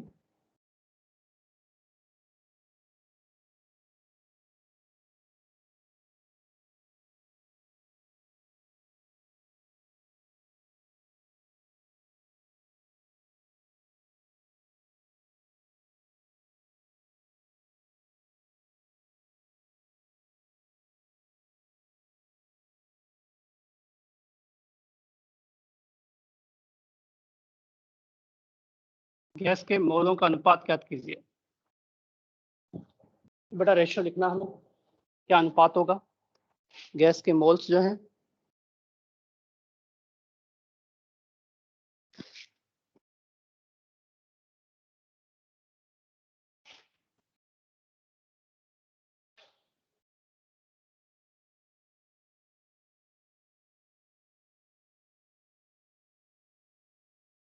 बेटा इसके लिए हम हेल्प लेनी पड़ेगी आइडियल गैस इक्वेशन की।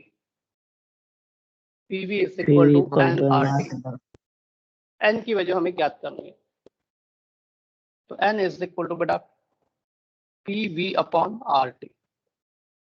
हम कह रहे हैं N1 बटा N2, बेटा प्रेशर दोनों का अलग अलग है, वॉल्यूम भी दोनों का अलग अलग है, अपॉन R टेम्परेचर दोनों का सेम ही है। नीचे बेटा हम कह रहे हैं P2 V2, बेटा RT से तो RT कैंसिल हो जाएगा, क्या बना है P1 V1 बटा P2 V2। बेटा प्रेशर तो हमने अभी लिखे हैं, तो प्रेशर पता है, बेटा रेडियस पता है तो क्या वॉल्यूम लिख सकते हैं, यस सर। तो बस इतना ही सवाल है ये। तो हम कह रहे हैं N1 बटा N2, प्रेशर P1 की वैल्यू बेटा 16, V1 कितना हुआ 4/3 पाई, सेंटीमीटर में बेटा मैंने इसको सेंटीमीटर में लिख दिया है ताकि नीचे भी सेंटीमीटर से कैंसिल आउट हो जाएगा। 12 P2 की वैल्यू है 4/3 पाई, 106। ठीक है बेटा 4/3 से 4/3 कट गया, पाई से पाई काट दिया, सेंटीमीटर से मैंने सेंटीमीटर काट दिया, 2 से बेटा 4 कटेगा तो नीचे हो गया 2 बचेगा, 2 का क्यूब मतलब 8, इसको काट दिया बेटा, ये कटे 4 से, तो ये 4 और ये 3, बेटा ऊपर 4 है नीचे 3 और ये आ जाएगा 8, 2 इतना हो गया 1/6। 1:6 ये मोलों की संख्या होगी। तो इसमें दोनों केस को मिक्स कर दिया उन्होंने, surface tension and kinetic theory of gases, states of matter नहीं, काइनेटिक थ्योरी ऑफ गैसेस या गैस या स्टेट।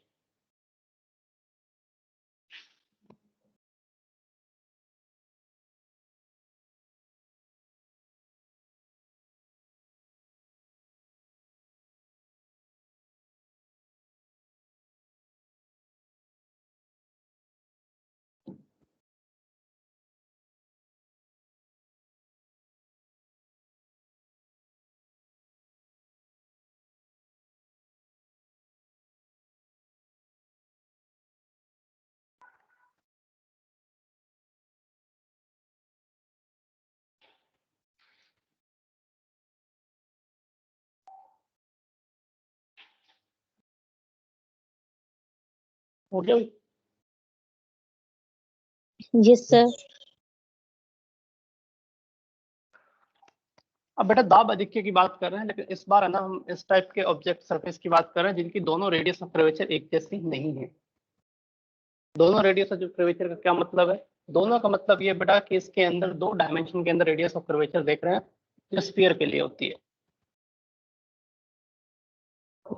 अब बेटा जैसे मान लिया कि हमने आधे गोले की बात कर रहे हैं, ये स्फीयर है, इसमें एक तो हम रेडियस ऐसे लेकर चलेंगे, ये कर्वेचर होगी इस टाइप की, ठीक है, इस टाइप की होगी, इसको एक कर्वेचर लेकर चलेंगे, दूसरी ऐसी होगी। अगर इसमें सिर्फ ये वाली रहती है, ये वाली हम कहते हैं फ्लैट होगा, तो बेटा इस टाइप का सिलेंडर बन जाएगा। अब इसमें एक कर्वेचर तो है, लेकिन इस तरफ क्या हो गया, रेडियस इनफाइनाइट हो गया, और जब ऐसे ये बनेंगे तो ये पूरा क्या बनेगा, स्फीयर बनेगा। तो आप स्फीयर के अंदर रेडियस की बात करेंगे तो इसके अंदर 2 टाइप की रेडियस रहेगी। एक तो हमने कहा कि ऐसे रेडियस, ये ऐसे कर्वेचर है, दूसरा बेटा कैसा होगा, ऐसा कर्वेचर होगा। तो एक तो ये इस टाइप का हो गया, दूसरा ये इस टाइप का हो गया। अब इन दोनों को हम अलग अलग रेडियस कहेंगे, इसकी इधर रेडियस एक है और एक रेडियस ये है।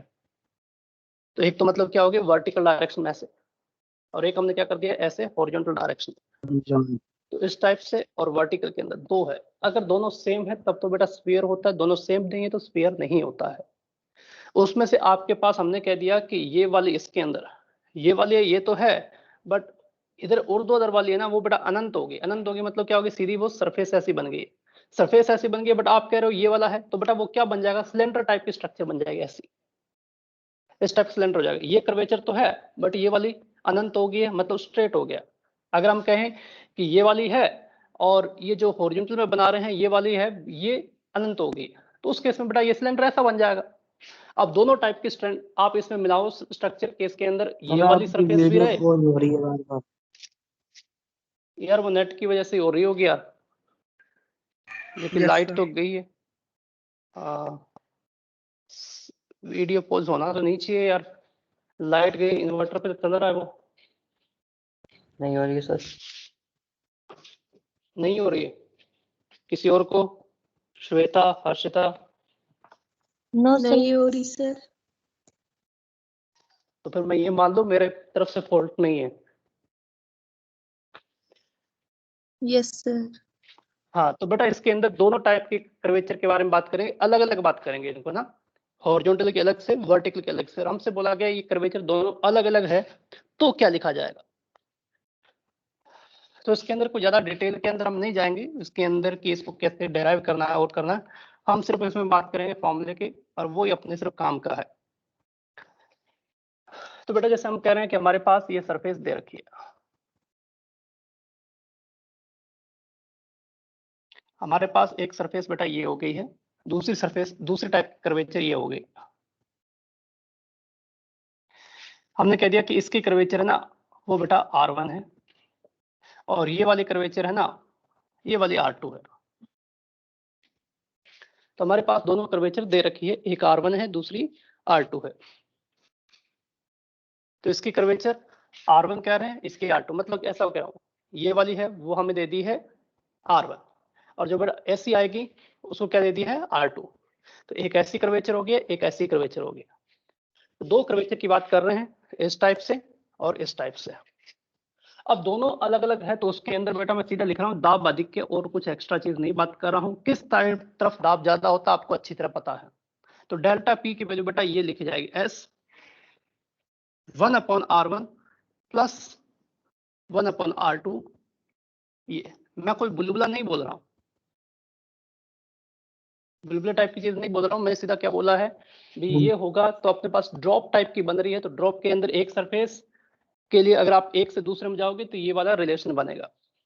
फिर आगे और सरफेस आएगी तो उसके लिए फिर से लिखा जाएगा जैसा हमने बुलबुले के लिखा था, पहली सरफेस फिर उसके बाद दूसरी सरफेस।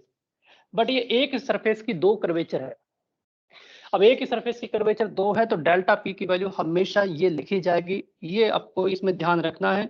इसमें बेटा स्पेशल केस हम डिस्कस कर रहे हैं। क्या स्पेशल केस डिस्कस कर रहे हैं कि R1 और R2 बेटा दोनों बराबर है और ये R है, तो बेटा ये है ना ये स्फीयर हो जाएगा। और स्फीयर के लिए रिजल्ट हमने लिखे हैं, गोले के लिए रिजल्ट तो अभी हम लिखे हैं कितना भी डेल्टा पी, तो delta P is equal to 2s/r, मतलब R1 और R2 दोनों बराबर होंगे। तो पहला स्पेशल केस तो ये, लेकिन दूसरे वाला देखो बेटा ये भी आपको देखना पड़ेगा। इस बार हम कह रहे हैं सिलेंडर है भाई, तो अगर आपके इनमें से कोई एक वैल्यू तो R है और बेटा दूसरी वैल्यू है ना वो उसकी रेडियस ऑफ कर्वेचर है वो इनफाइनाइट हो गई, तब जाके बेटा ये स्ट्रक्चर बनती है बेलन। एक तरफ की कर्वेचर तो है लेकिन ऊर्ध्वाधर वाली कर्वेचर है ही नहीं, तो सिलेंडर जैसी स्ट्रक्चर बन गई। और जहां भी सिलेंडर जैसी स्ट्रक्चर आ जाएगी उस केस के अंदर बेटा एक साइड की रेडियस कर्वेचर R होगी, दूसरे वाली अनंत हो जाएगी। और अगर ऐसा हुआ तो बेटा एक्सेस प्रेशर डेल्टा पी कितना हो जाएगा, एक को तो हमने 1/R लिख दिया है, ये 1/अनंत 0 हो जाएगा, तो इसके अंदर सिर्फ रिजल्ट बनेगा S/R। अब ये बेलन जैसी कहां स्ट्रक्चर बनेगी कन्वेक्स की, उसके बारे में हम आगे डिस्कस करेंगे। बट एक बार का ध्यान रखना है कि अगर बेलन जैसी स्ट्रक्चर बन रही होगी तो उस केस के अंदर हमारा दाब आधिक्य होगा वो इस टाइप से दिया जाएगा। एक कर्वेचर हम जो दे रखी है वो हो जाएगी, दूसरे वाली इनफाइनाइट रहेगी, और दोनों अगर बराबर है तो बेटा वो स्फीयर कहलाएगा। ये नोट कीजिए।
हो गया सर?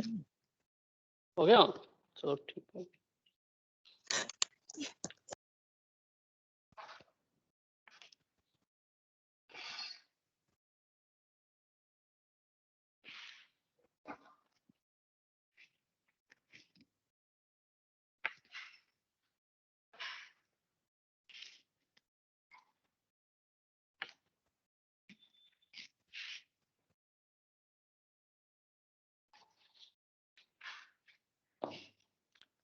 नेक्स्ट हम बेटा बात कर रहे हैं कॉन्टैक्ट एंगल।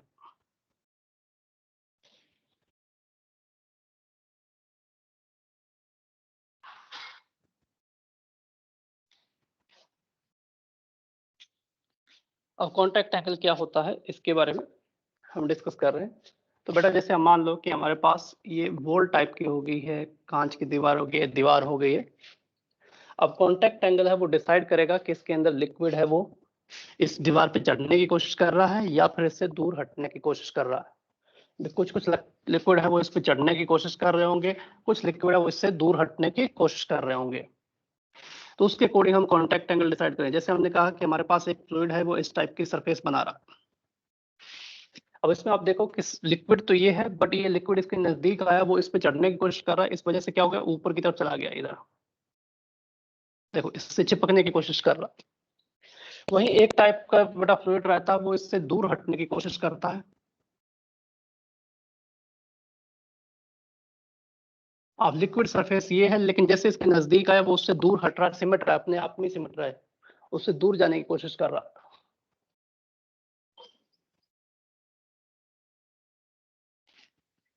अब इसमें बेटा कॉन्टैक्ट एंगल हम डिफाइन करते हैं कि ये जो इसकी सरफेस बनी है इसकी आप स्पर्श रेखा खींचिए। इसकी जो स्पर्श रेखा आपने खींची है इसका लिक्विड के अंदर की साइड से इस दीवार के साथ जो बनाया गया कोण है ना उसको हम कॉन्टैक्ट एंगल कहते हैं। इसके ऊपर स्पर्श रेखा खींचिए।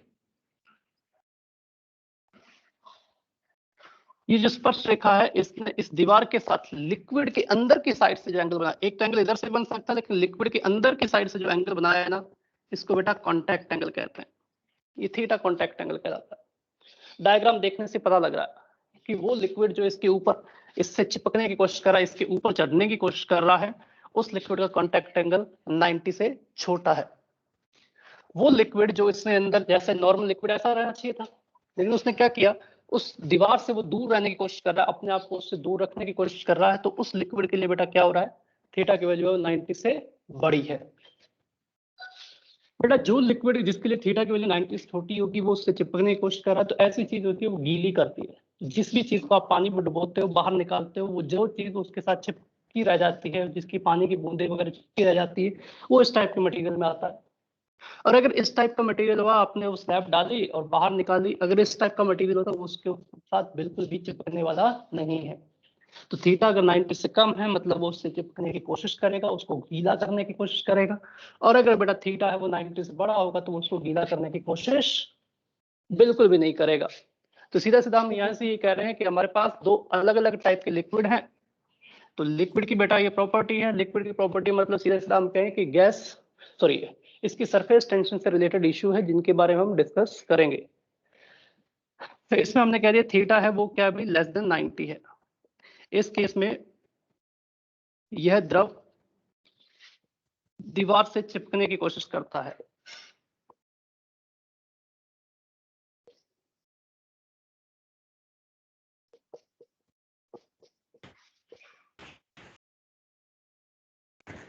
सर वीडियो और इस अटक गई। अटक गया क्या मैं? No sir. अरे नहीं अटका यार, उससे आगे। आ गई, चलो सही। मैं आ रहा हूँ अभी भी। No sir. Yes sir. दिख रहा हूँ वही क्या ना। मैं? अब तो आप दूर हाँ तो ठीक है, मेरे को लगा अगर मैं अभी भी दिख रहा हूँ ना फिर तो रुक गई है। अब तो बोर्ड दिख रहा है सर। चलो ठीक है, अच्छी बात है।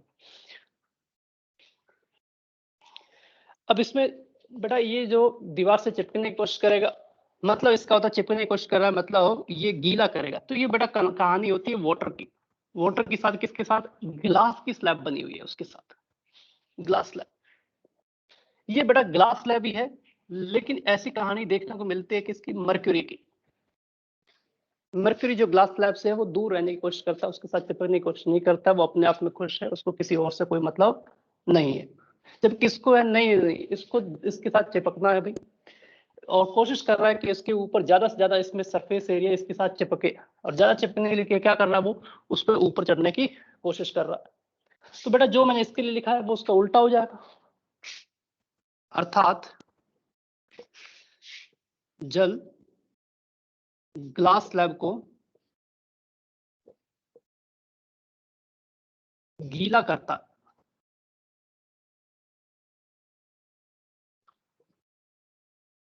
बेटा इसका जस्ट उल्टा हो जाएगा। इसके लिए थीटा क्या है भाई, थीटा है वो 90 से बड़ा है, और इस टाइप के होते हैं ये उससे चिपकेंगे नहीं, उससे दूर रहेंगे, मतलब यह द्रव दीवार को गीला नहीं करेगा।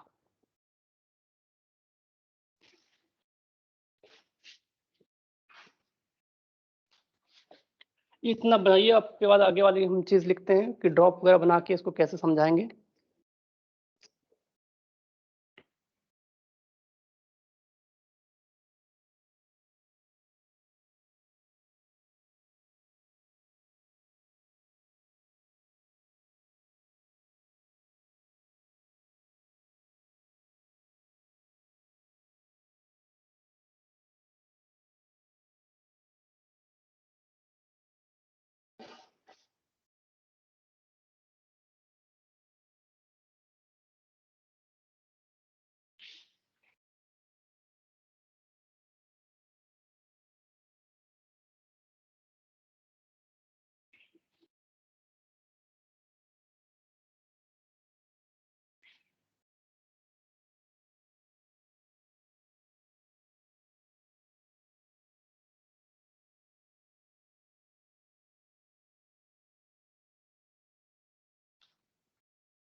अब बेटा हम वाटर ड्रॉप की बात कर रहे हैं कि वाटर ड्रॉप है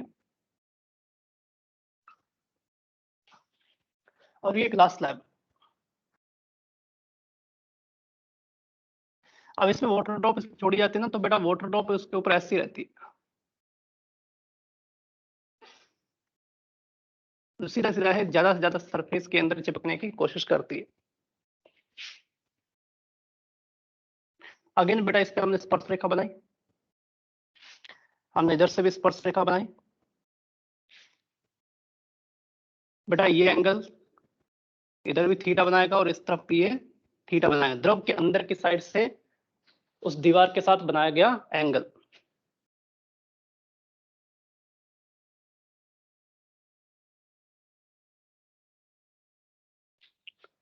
ठीक है, ये हो गया ना। Yes sir. तो बेटा अभी हम बात कर रहे हैं कि वाटर की बजाय मर्क्यूरी की बात करें तो मर्क्यूरी का कैसा बिहेवियर है। तो बेटा मर्क्यूरी को अगर आप इस पे रखोगे तो ये ना इस टाइप की सरफेस बना रही है।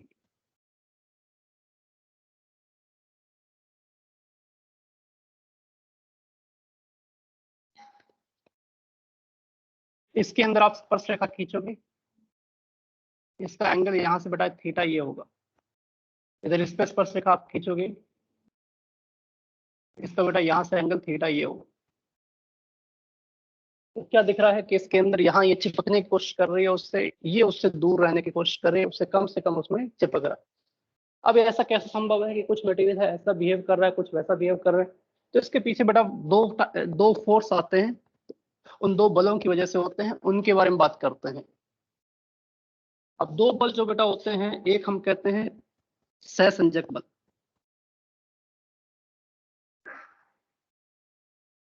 इंग्लिश में कहते हैं कोहेसिव फोर्स।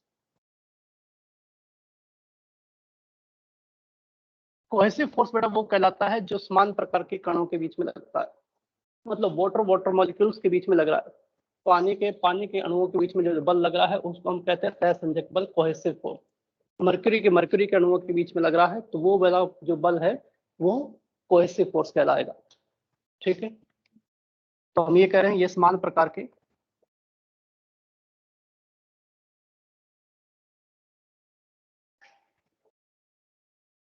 अणुओं के मध्य लगता है या कणों के मध्य लगता है।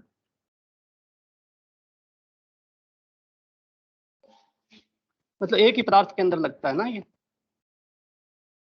जैसे पानी पानी के बीच में हो गया है, मरकरी मरकरी के बीच में हो गया है।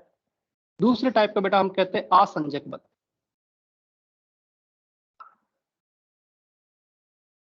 असंजक बल इंग्लिश में कहते हैं बेटा अडहेसिव फोर्स।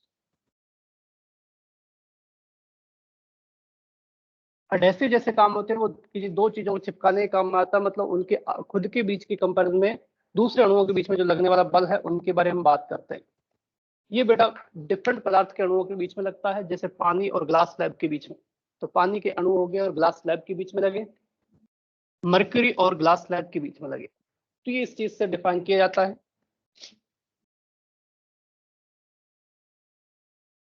भिन्न पदार्थ के अणुओं के मध्य लगे।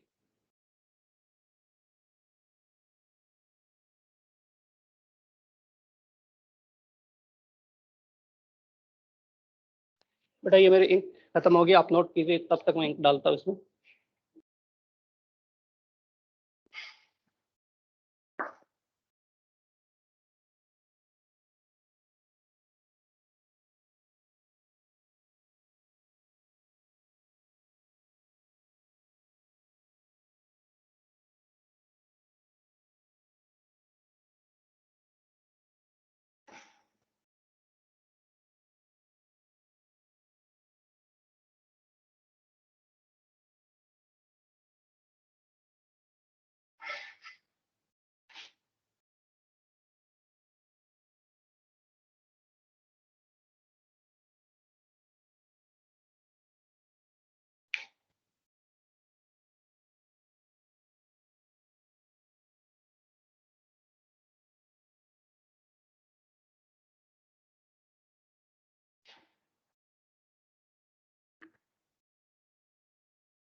ठीक है बेटा,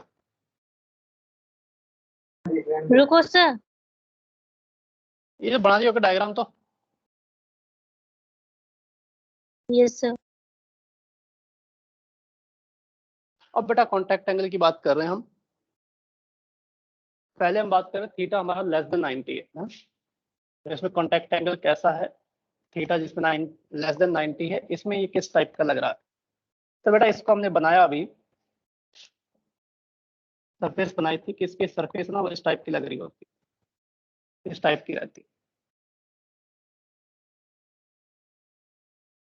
बेटा ये सरफेस रहने से पहले ये हम देख रहे हैं कि फ्लैट्स अगर सरफेस होती, फ्लैट सरफेस होती तो इसके ऊपर है ना, इस अणु के ऊपर लगने वाला बल होता, बाकी इन सब के कारण होता, एक इधर खींच रहा होता, इधर खींच रहा होता, इधर होता, इधर होता, इसके कारण नेट फोर्स होता ना बेटा वो एकदम बीच में लगेगा, यहाँ से 45 डिग्री के कोण बनाते हुए।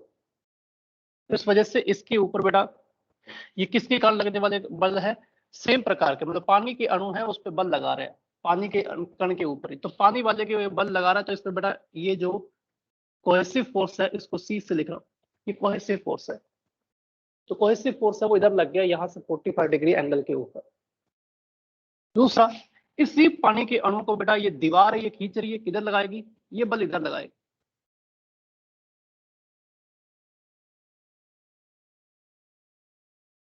ये अडेसिव फोर्स, वो कोहेसिव है, ये अडेसिव है। मतलब सीधा सीधा क्या हो गया कि आपके पास ये दीवार है, दीवार के पास अणु होगा, तो ये दीवार क्या कर रही है, उसको अपनी तरफ खींच रही है, तो इधर लगाएगी बल। बाकी सो जो बचे हुए अणु है, कण है, वो सारे क्या कर रहे हैं बेटा, अपनी अपनी तरफ इसको खींच रहे हैं। तो इसका रिजल्टेंट बनेगा वो इस तरफ बनेगा। तो रिजल्टेंट बनेगा वो पानी के अंदर की तरफ बनेगा, जो कोहेसिव फोर्स का रिजल्टेंट होगा। तो नेट कोहेसिव फोर्स इधर है, एडहेसिव फोर्स इधर है, थीटा इज लेस देन 90 है।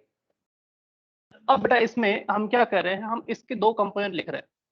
इन दोनों का रिजल्टेंट फोर्स निकाल रहे हैं, तो बेटा इनका रिजल्टेंट कहीं बीच में बन रहा होगा, बट फिर भी मैं इसका कंपोनेंट लिख रहा हूँ। मैंने लिखा कि बेटा इसका कंपोनेंट है ना, एक कंपोनेंट तो ये आ गया, कौन सा, एफ कोहेसिव हॉरिजॉन्टल कंपोनेंट।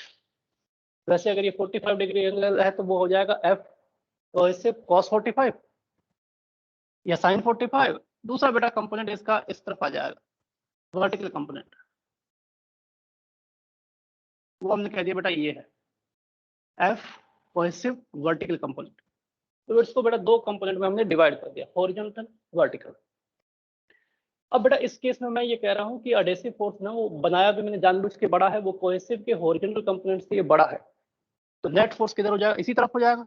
तो इसका नेट इधर बन गया, एक फोर्स इधर हो गया है। तो रिजल्टेंट फोर्स जो बनाएंगे ना, वो रिजल्टेंट फोर्स किधर बन रहा है उसको देखो आप। तो इन सबको हमने रिजल्टेंट बनाया बेटा। तो हम कह रहे हैं कि इसके अंदर ये हमारा मॉलिक्यूल है, ये वाटर सरफेस वगैरह जैसी बना रहे हैं हम, ये बना दिया।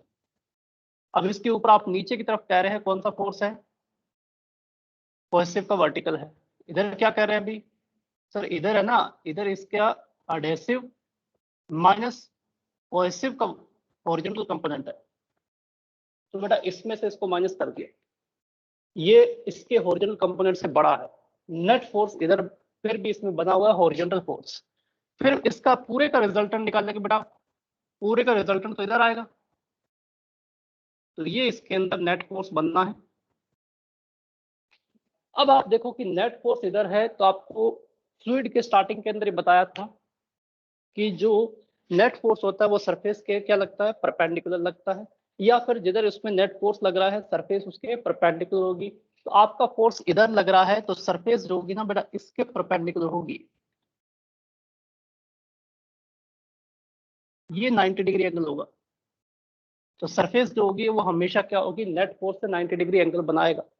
अब बेटा थीटा 90 से छोटा है, ये किस केस में पॉसिबल हो पाया है, ऐसी हमारी सरफेस बनी है। तो ऐसी सरफेस तब पॉसिबल हो पाई है जब हमारा एडहेसिव फोर्स है वो बड़ा है, किससे, कोहेसिव फोर्स के हॉरिजॉन्टल कंपोनेंट से।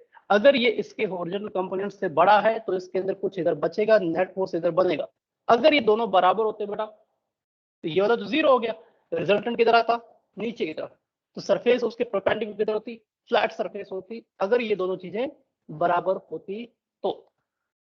तो इसी के साथ हम लिख रहे हैं कि इसके अंदर ये सरफेस थीटा 90 से छोटा होने के लिए क्या जरूरी है, थीटा 90 से छोटा होने के लिए जरूरी है बेटा, इस स्थिति के लिए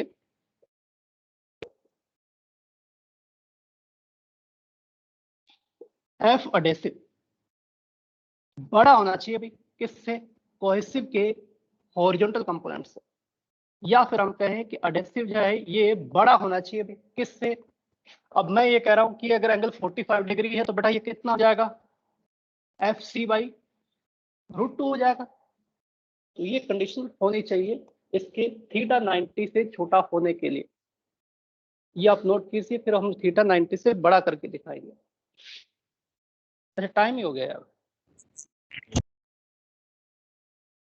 तो ठीक है, आप इसको नोट कर लीजिए। बाकी इससे रिलेटेड बातें हैं, अभी ये कॉन्टैक्ट एंगल में कुछ बचा है, वो हम नेक्स्ट क्लास के अंदर ही डिस्कस करेंगे।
बेटा जिसका नोट हो गया वो क्लास लीव कर सकते हैं।